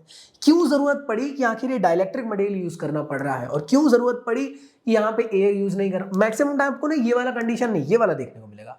और ये ब्रेकडाउन क्या है, आइए समझते हैं। होता क्या है ना, जैसे पैरेलल प्लेट कैपेसिटर है, यहाँ पे एयर के मॉलिक्यूल है, आप बोलोगे हाँ भैया है। मान लो ये एयर का मॉलिक्यूल है, होगा क्या, आप खुद ऑब्जर्व करने की कोशिश करना कि यहां से यहां इलेक्ट्रिक फील्ड जाएगी, आप बोलोगे हाँ भैया बिल्कुल बिल्कुल जाएगी। ये प्लेट जो है, क्या एयर के मॉलिक्यूल के अंदर पोलराइजेशन स्टार्ट करा सकते। पोलराइजेशन मतलब क्या, ये एक न्यूट्रल पार्टिकल है, इसके अंदर चार्जेस पॉजिटिव नेगेटिव दोनों फॉर्म में होंगे, तो जितने भी इसके अंदर नेगेटिव चार्जेस होंगे क्या वो पॉजिटिव प्लेट की तरफ चल जाएंगे, और जितने पॉजिटिव चार्ज होंगे क्या वो नेगेटिव प्लेट की तरफ चले जाएंगे। इस वजह से क्या होगा, इसके बीच में आपको क्रैक आते हुए देखना, मतलब ब्रेकडाउन हो सकता है, हाँ या ना। तो होगा क्या, एक टाइम पे सारे के सारे नेगेटिव चार्जेस इस तरफ चले जाएंगे, सारे के सारे पॉजिटिव इस तरफ चले जाएंगे। तो इस वजह से होगा क्या, सोचने की कोशिश करना। जो एक इलेक्ट्रिक फील्ड दौड़ रही थी, ऐसे ढेर सारे एयर के मॉलिक्यूल होंगे, सबके सब अगर इधर चले गए, सबके सब अगर इधर चले गए, तो होगा क्या, ध्यान से देखना। सारे नेगेटिव इधर चल जाएंगे, तो क्या ये प्लेट न्यूट्रल हो जाएगी, पॉजिटिव नेगेटिव मिलकर। इधर नेगेटिव के पास सारे पॉजिटिव चल गए, तो क्या इधर न्यूट्रल आप लोग को देखने को मिल जाएगा। तो मुझे एक बात बताना, ये क्या ये पूरा का पूरा कैपेसिटर ही न्यूट्रल हो जाएगा। अब आपने खरीद के लेकर आए कैपेसिटर, और आपने किसी डिवाइस में लगाए, और 2 मिनट वो चला भी नहीं, ब्रेकडाउन हो गया और खराब हो गया कैपेसिटर। तो कैपेसिटर इस कंडीशन में ना जल्दी खराब हो जाते थे। क्यों, क्योंकि एयर के मॉलिक्यूल के बीच में ब्रेकडाउन जो है आप लोग को बहुत फास्ट रेट में देखने को मिलता था।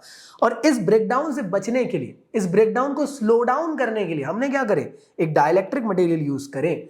जो डाइलेक्ट्रिक मटेरियल के पास, देखो इसके पास भी न्यूट्रल मटेरियल है ना, इसके पास भी एक प्रॉपर्टी ये पोलराइज हो सकता है ड्यू टू द प्लेट्स। तो इसके अंदर जितने भी चार्जेस होंगे, पॉजिटिव चार्जेस वो चल जाएंगे नेगेटिव की तरफ, और जो नेगेटिव होंगे पॉजिटिव की तरफ। इस वजह से इनके बीच में भी आप लोग को एक इंड्यूस्ड इलेक्ट्रिक फील्ड देखने को मिलेगी। बट हाँ, जैसे एयर का मॉलिक्यूल इजीली ब्रेकडाउन हो गया, ऐसे ये इजीली ब्रेकडाउन नहीं हो पाएंगे।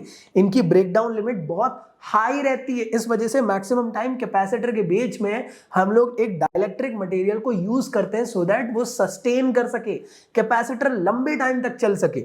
अगर यूज नहीं कर रहे, एयर कर रहे हैं, तो उस टाइम पे जल्दी खराब होने की यहाँ पे आप लोग को गुंजाइश देखने को मिलने वाली है। तो यही चीज, इस वजह से हम लोग यहाँ पे यही चीज हो, जो मैक्सिमम लीकेज जो लिखा था ना, कहाँ गया वो पैराग्राफ, ये चीज कि in other word the charge of the capacitor leak away due to the reduction in the insulating power of the intervention medium. The maximum electric field that dielectric material can withhold, मतलब देखो breakdown की limit यहाँ पे लिखी हुई है आप लोग को, वो इतनी आप लोग को रहती है। ये किसके लिए, एयर के लिए। एयर सिर्फ इतना आप लोग का होल्ड कर सकता है, इससे ज्यादा रहेगा तो ये ब्रेकडाउन हो जाएगा, टूट जाएगा। अब आप बोलोगे भैया ये तो कम है, हमको तो भैया खरीद के लेकर आए, जरा 1 आध साल तो चलना चाहिए ढंग से कैपेसिटर। तो इस वजह से हमने एक ऐसे कैपेसिटर को लेकर आया जिसके बीच में डाइलेक्ट्रिक मटेरियल यूज हो रहा है, जिसकी डाइलेक्ट्रिक की strength as compare to air से ज़्यादा रहेगी। समझ में आया कि नहीं? और यहाँ पे हम लोग डाइलेक्ट्रिक कांस्टेंट यूज़ करते हैं जिसको हम लोग के थ्रू रिप्रेजेंट करते हैं। तो यही चीज़ आप लोग को यहाँ पे लिखी हुई है और कुछ भी नहीं है। तो एक बार आप लोग को मैं बता देता हूँ, जैसे आप देख रहे होंगे, आई होप यहाँ तक की चीज़ें क्लियर है। तो मेरे ख्याल से तुम लोग को यहाँ तक की सारी चीज़ें क्लियर हो गई होंगी, जहाँ तक मुझे ऐसा लग रहा है। अगला हमारा टॉपिक आता है, इसका नाम है पैरेलल प्लेट कैपेसिटर। देखो सिलेबस में पहले दो टाइप के कैपेसिटर आपको देखने को मिलते थे। एक था आप लोग का स्फेरिकल कैपेसिटर, दूसरा था parallel plate capacitor. Spherical capacitor मतलब एक स्फीयर है और उस फॉर्म का आप लोगों ने कैपेसिटर बना दी कुछ इस तरीके से। देखो ये कैपेसिटर, इसकी कैपेसिटेंस होती है 4 पाई एप्सिलॉन नॉट आर। याद रख लो बस एग्जाम पॉइंट ऑफ व्यू से। तो जो हमारी अर्थ है, अर्थ भी एक कंडक्टर की तरह मतलब वर्क करती है। तो क्या उसके अंदर भी चार्जेस आपको रिसाइड बाहर से होते हुए देखने को मिलने वाले? हाँ जी। तो क्या अर्थ की भी कैपेसिटेंस निकाल सकते हैं हम? हाँ निकाल सकते हैं। क्या अगर आपको आर मतलब रेडियस अर्थ की पता हो तो क्या अर्थ का कैपेसिटेंस निकाल सकते हो? तो मैं आपको एक होमवर्क दे रहा हूँ, मून का कैपेसिटेंस, अर्थ का कैपेसिटेंस, वीनस का और जुपिटर का कैपेसिटेंस निकाल के आप बताएं। आप नेट से सर्च मारें उनकी रेडियस क्या है और वैल्यू रखें और कैपेसिटेंस की वैल्यू लिखिए, ठीक है, डिस्क्रिप्शन में। तो यहां तक क्लियर है सबको? हाँ जी। अगला जो टॉपिक है वो है parallel plate capacitor. Parallel plate capacitor क्या होता है? जो अभी थोड़ी देर पहले समझ रहे थे ना हम लोग, कहाँ गया ये पैरेलल प्लेट कैपेसिटर के एग्जाम्पल्स ही समझ रहे थे। ये देखो ये सब जो थे। तो पैरेलल प्लेट कैपेसिटर क्या होता है? ऐसे टाइप का कैपेसिटर जिसमें आपको दो बड़ी बड़ी प्लेट्स देखने को मिलेगी, वो भी कंडक्टिंग प्लेट्स रहेगी, एक में पॉजिटिव चार्ज दूसरे में नेगेटिव चार्ज। और हाँ, ये दोनों प्लेट जो है एक स्मॉल डिस्टेंस से सेपरेट रहेंगे। जैसे मैंने यहाँ पे लंबी से डिस्टेंस बनाया हो, ये समझाने के तौर पे, लेकिन एक्चुअल में बहुत करीब रहते हैं एक दूसरे से, बहुत पिद्दू से डिस्टेंस रहती है। समझ में आया कि नहीं? उनके जो एरिया है उसके कंपेरिजन में डिस्टेंस बहुत कम रहती है उनकी। क्लियर दोस्तों? बट हाँ, एग्जाम्पल के तौर पे हम लोग समझाते तो थोड़ा सा बड़ा बना देते हैं और हमारे दिमाग में बैठ जाता है अरे यार ऐसे कैसे, छोटी डिस्टेंस बहुत है। ऐसा नहीं है ना, छोटी सी पिद्दू से डिस्टेंस रहती है। तो वही चीज़ आप लोग को लिखी हुई है। अब यहाँ पे अगर आप अच्छे से ऑब्जर्व करने की कोशिश करें तो यहाँ पे वही चीज़ें लिखी हुई है कि यार जैसे आप ऑब्जर्व करते हो कि मान लो ये प्लेट्स का जो एरिया है वो ए है, दोनों की दोनों प्लेट का, और इन दोनों की प्लेट के बीच के जो सेपरेशन है वो डी डिस्टेंस है। दो प्लेट जो है यहाँ पे, एक प्लेट में पॉजिटिव चार्जेस है दूसरे में नेगेटिव है। जिसमें पॉजिटिव है उसमें पॉजिटिव सरफेस चार्ज डेंसिटी होगी, जिसमें नेगेटिव है उसमें नेगेटिव सरफेस चार्ज डेंसिटी आप लोग को देखने को मिलेगी। हाँ है ना? जो डिस्टेंस है वो बहुत पिद्दू सी है इन दोनों के बीच में। इस चीज़ के बारे में पता होना चाहिए। मतलब मैं अगर कंपेयर करूं तो जो प्लेट्स का एरिया है उनके कंपैरिजन में जो डिस्टेंस है उनका साइज बहुत पिद्दू है। क्लियर दोस्तों? मतलब डी की वैल्यू बहुत बहुत बहुत छोटी है। यही चीज़ आप लोग को यहाँ पे मेंशन है। जैसे आप देख रहे होंगे ये रहा parallel plate capacitor. Parallel plate capacitor में होता क्या? देखो ये रहे पॉजिटिव चार्जेस और इन पे जो सरफेस चार्ज डेंसिटी देखने को मिलेगी वो पॉजिटिव रहेगी। ये रही प्लेट जिसमें नेगेटिव चार्जेस है, जिसको हम लोग कहते हैं नेगेटिव सरफेस चार्ज डेंसिटी। इनके बीच की जो डिस्टेंस है उसे कहते हैं डी डिस्टेंस। इलेक्ट्रिक फील्ड, आपको टोटल इलेक्ट्रिक फील्ड प्लेट की इस तरफ जाते हुए देखने को मिलेगी। आपको याद है चैप्टर नंबर फर्स्ट में हम लोगों ने पढ़े थे, शायद आपको याद होगा, चैप्टर नंबर फर्स्ट में हम लोगों ने एक टॉपिक पढ़े थे कुलॉम्स लॉ की एप्लीकेशन, सॉरी गॉस लॉ की एप्लीकेशन, जिसमें सारे के सारे चार्जेस उसके सरफेस पे थे। अब देखो ये प्लेट तो ऐसी थी, सामने से देखोगे ना प्लेट ऐसी दिखेगी। अब इससे ये मत समझ लेना कि लीनियर है। कैसे भैया? देखो ये प्लेट है, इसके ऊपर सारे चार्जेस डिस्ट्रीब्यूटेड है। हम इसको 2D फॉर्म में देखेंगे तो सामने से देखेंगे तो प्लेट ऐसी दिखेगी ना। इट डजंट मीन कि ये लीनियर वायर, भाई ये ऐसी है। टेढ़े में करके देख रहे हैं मतलब ये 3D वाला, ये 3D वाला डायग्राम हो गया आपका, और सामने से देख रहे तो ऐसा। तो कंफ्यूज मत होना पैरेलल प्लेट, आप बोल रहे भैया वायर से करा रहे हो पैरेलल प्लेट। चलो भाई ध्यान से ऑब्जर्व करना। तो यहाँ पे अगर मैं अच्छे से ऑब्जर्व करूँ तो इसकी इलेक्ट्रिक फील्ड क्या मुझे बाहर जाते हुए देखने को मिलेगी? हाँ जी। अगर मैं इस डायग्राम की बात करता हूँ और सिर्फ पूछता हूँ कि ये वाली प्लेट की इलेक्ट्रिक फील्ड किधर होगी, मान लो इस पॉइंट पे, तो मैं ये कह सकता हूँ इस तरफ होगी, इधर भी होगी, लेकिन मैं बात कर रहा हूँ बीच में किस तरफ देखने को मिलेगी। तो पहली वाली प्लेट की जो इलेक्ट्रिक फील्ड E1 होगी, क्या वो हमको बाहर की तरफ जाते हुए देखने को मिलेगी? बेशक हमको जाते हुए देखने को मिलेगी। ये कौन सी प्लेट है? नेगेटिव प्लेट है। नेगेटिव प्लेट की इलेक्ट्रिक फील्ड कैसी होगी, मुझे आप आंसर करो। ये नेगेटिव चार्जेस है, हाँ या ना? सामने से देखेंगे तो क्या ऐसा दिखेगा? हाँ जी। इलेक्ट्रिक फील्ड किधर देखने को मिलेगी? क्या इलेक्ट्रिक फील्ड अंदर की तरफ देखने को मिलेगी कुछ इस तरीके से? हाँ जी। तो मुझे एक बात बताना, इस तरफ में अगर बनेगी नेगेटिव प्लेट के लिए तो कैसी इलेक्ट्रिक फील्ड बनेगी? ऐसी बनेगी। और मैं कह रहा हूं कि किसी एक स्पेसिफिक पॉइंट पे बताओ कि इसकी इलेक्ट्रिक फील्ड किधर है, तो वो मैं कह सकता हूं इस तरफ। तो मैं कह सकता हूं कई बार क्या होता है ना, कंफ्यूज हो जाते हैं कि पैरेलल प्लेट कैपेसिटर के अंदर इंडिविजुअल इलेक्ट्रिक फील्ड पूछी जाती है तो दोनों की डायरेक्शन एक दिखती है, आपका दिमाग खराब हो जाता है कि अरे भैया ये तो पॉजिटिव है, चलो ये बाहर है, ये इस तरफ क्यों है, अरे भाई क्योंकि ये 2/d रहेगी ना प्लेट की, नेगेटिव की इलेक्ट्रिक फील्ड है। लेकिन कंफ्यूज मत होना, ये दोनों सेम डायरेक्शन जा रही है, डजंट मीन ये दोनों एक जैसी है, एक जैसी नहीं, या आउटवर्ड इलेक्ट्रिक फील्ड है, या इनवर्ड इलेक्ट्रिक फील्ड है, और कुछ नहीं। तो E1 E2 individual electric field हो गई, नेट इलेक्ट्रिक फील्ड इस तरफ ही रहेगी, पॉजिटिव टू नेगेटिव, हाँ या ना। चलिए भाई, तो होगा क्या, जैसे आप ऑब्जर्व कर रहे हैं कि जैसे आप लोग बैटरी से कनेक्ट करोगे तो जो चार्जेस है वो दौड़ने लग जाएंगे, इलेक्ट्रिक फील्ड इनके बीच में आपको देखने को मिल जाएगी। तो अब ध्यान से ऑब्जर्व करना, पहली वाली प्लेट के अंदर कितनी इलेक्ट्रिक फील्ड देखने को मिलेगी, कैसे पता करेंगे, गॉस लॉ की एप्लीकेशन से हमने पता करे थे σ/2 एप्सिलॉन नॉट होती है, हाँ या ना। तो पहली प्लेट में कितनी इलेक्ट्रिक फील्ड हुई, σ/2 एप्सिलॉन नॉट। दूसरी प्लेट में कितनी इलेक्ट्रिक फील्ड हुई, E2 which is equal to σ/2 epsilon naught. Net electric field मतलब इस प्लेट और इस प्लेट दोनों को अगर एड ऑन कर दे, शुरू में मैंने आपको दिखाया था, दोनों की अगर एड ऑन कर दे तो नेट इलेक्ट्रिक फील्ड हो जाएगी आपकी 2 टाइम्स ऑफ σ/2 एप्सिलॉन नॉट। 2 से 2 निपट जाएगा और नेट इलेक्ट्रिक फील्ड इन दोनों प्लेट की आ जाएगी इतनी। बहुत इंपॉर्टेंट एग्जाम में कई बार पूछ लिया जाता है कि पैरेलल प्लेट कैपेसिटर की इलेक्ट्रिक फील्ड क्या है। तो अगर तुमसे कोई पूछे कि इलेक्ट्रिक फील्ड कितनी होती है पैरेलल प्लेट कैपेसिटर में, तो याद होनी चाहिए σ/2 एप्सिलॉन नॉट नहीं होती, σ/एप्सिलॉन नॉट होती है, यहाँ गलत लिख दिया मैंने, तो σ/एप्सिलॉन नॉट होती है। इस चीज के बारे में आपको पता होना चाहिए, इसी के अलावा याद रखिएगा हमेशा से। अब यहाँ पे हम लोग करने क्या वाले, हमें पता करना है कि इसमें नेट कैपेसिटेंस कितना होने वाला है, या कैपेसिटेंस की वैल्यू कितनी मिलेगी। कैपेसिटेंस क्या होता है, Q/V होता है। अब देखो चार्ज की वैल्यू तो है मेरे पास, पोटेंशियल की वैल्यू है कि नहीं, तो मैं निकाल लेता हूँ। तो मैंने क्या करा, ई केस में सिग्मा की वैल्यू रख दिया। सिग्मा कितना होता है, वो होता है Q/A होता है ना। तो हम क्या करने वाले, इस वैल्यू को यहाँ पुट करने वाले। तो देखो हमने क्या करे, इस वैल्यू को यहाँ पुट करे तो हमारी वैल्यू ये बन गई। अब देखो E की वैल्यू बन गई, हमारे पास क्या V का रिलेशन है, V की रिलेशन है E इंटू डी। तो E की वैल्यू यहाँ पे पुट करे तो V का फॉर्मूला हमारा ये बन गया। तो हमें पता चला कि पैरेलल प्लेट कैपेसिटर के अंदर इतना पोटेंशियल डेवलप होता है।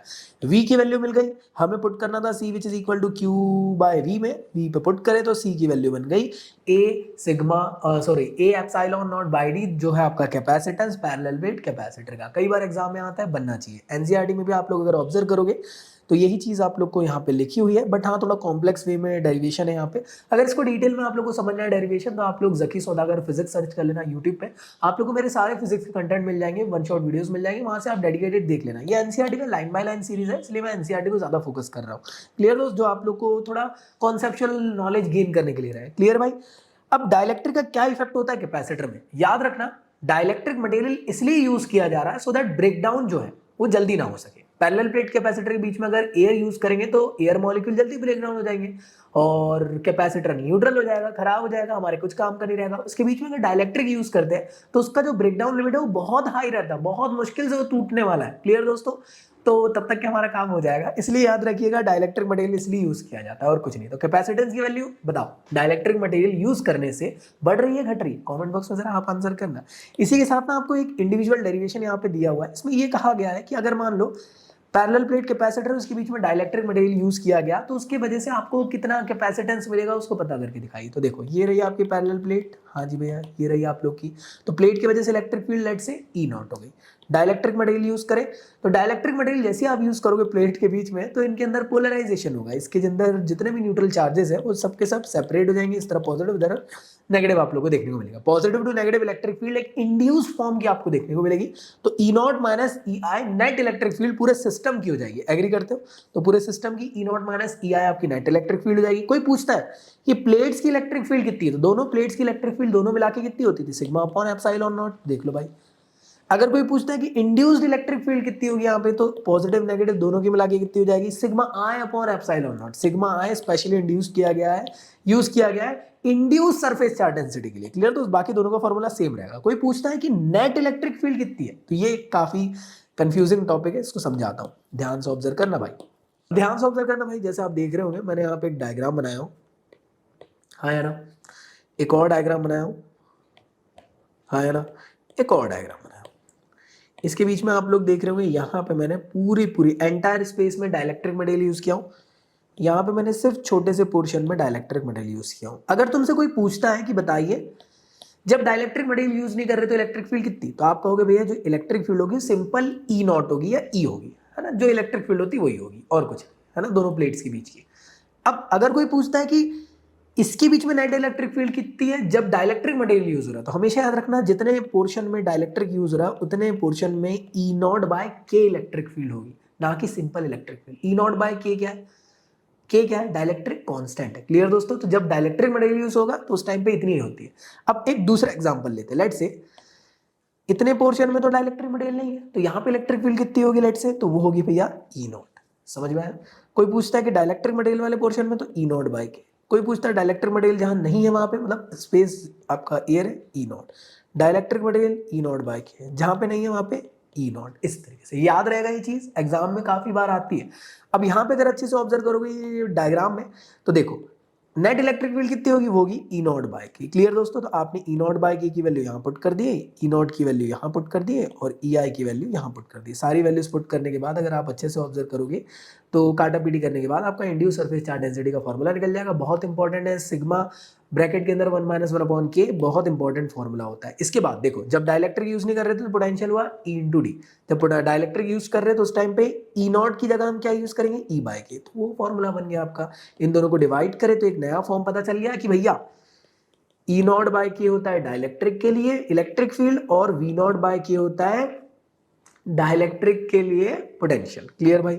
अब अगली चीज, कैपेसिटेंस की वैल्यू क्या होगी डाइलेक्ट्रिक के लिए, सिंपल के लिए क्या थी, A epsilon naught by D थी, हाँ या ना।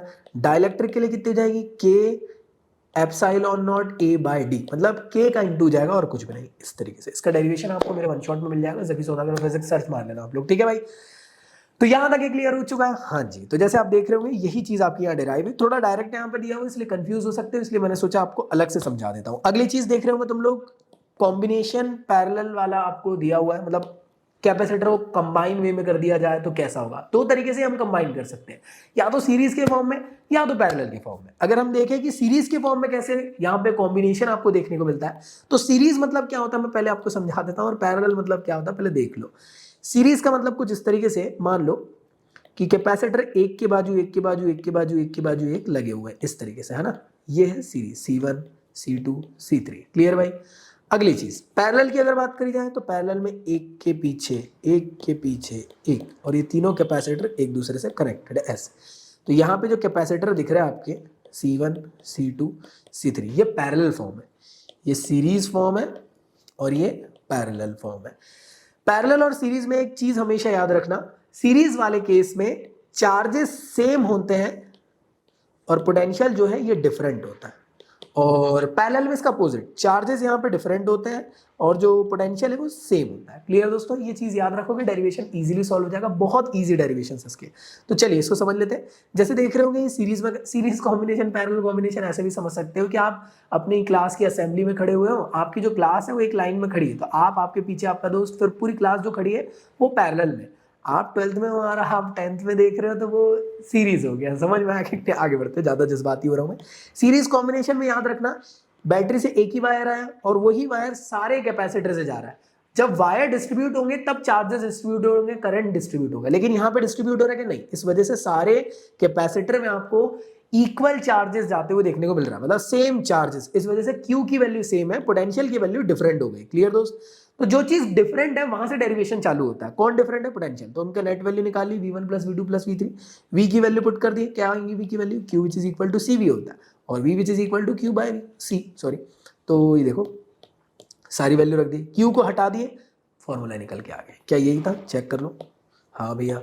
अगली चीज हम बात कर रहे हैं पैरेलल कॉम्बिनेशन की। पैरेलल कॉम्बिनेशन में अगर अच्छे से ऑब्जर्व करना, देखो कुछ इस तरीके से, लेकिन याद रखना बैटरी से यहाँ से चार्जेस आए, लेकिन अलग अलग कैपेसिटर में अलग अलग वायर से चार्जेस गए, तो ब्रांचेस बटने की वजह से चार्जेस डिस्ट्रीब्यूट हो जाते हैं। इसको हम लोग आने वाले चैप्टर में पढ़ने वाले हैं, वो रहेगा आप लोग का जंक्शन लॉ और लूप रूल वगैरह, जो होता है आप लोग का किरचॉफ भैया का लॉ, वहां पे हम लोग इसको देखेंगे। क्लियर दोस्तों? यहाँ पे चार्जेस डिस्ट्रीब्यूट जाएंगे ड्यू टू दी ब्रांचेस, तो चार्जेस डिस्ट्रीब्यूट होने की वजह से चार्जेस डिफरेंट हो गए, पोटेंशियल सेम हो गया। जो सेम है उसका नेट करेंगे कि नहीं, जो डिफरेंट है उसका। कौन डिफरेंट है? चार्जेस। तो Q1 + Q2 + Q3 कर दिया, यहाँ पे Q की वैल्यू CV होती है, सबकी वैल्यू पुट कर दी है, V कॉमन निकाल ली और इक्विवेलेंस कैपेसिटेंस इतना आ गया। तो ये बहुत इंपॉर्टेंट है, एग्जाम में याद रखना, आपके आ सकता है। और ये रहा आप लोग का पैरेलल प्लेट कैपेसिटर का कैपेसिटेंस। क्लियर भाई लोग?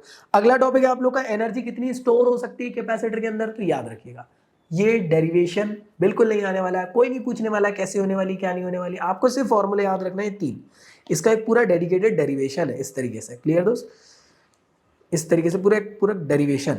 आपको बिल्कुल पता नहीं करना है कि कैसे करना है क्या नहीं करना है, क्लियर है भाई लोग, क्योंकि आपका जो बोर्ड्स है उनने डायरेक्टली मेंशन किया है कि इस टॉपिक के सिर्फ फॉर्मूले याद रखो, इसका मतलब डायरेक्ट इससे न्यूमेरिकल आएंगे, कोई आपको इससे थ्योरी नहीं पूछी जाएगी। तो ये 3 फॉर्मूले होते हैं, मतलब मैं कह सकता हूं u which is equal to, एक होता है half Q square by C, दूसरा होता है हाफ क्यू वी, तीसरा होता है half C V square, clear दोस्तों, ये 3 फॉर्म है, तीनों फॉर्म आपको पता होना चाहिए। ये W के फॉर्म में लिखे और आप जानते हो W which is equal to कितना होता है, एनर्जी होता है ना, याद है कि नहीं है?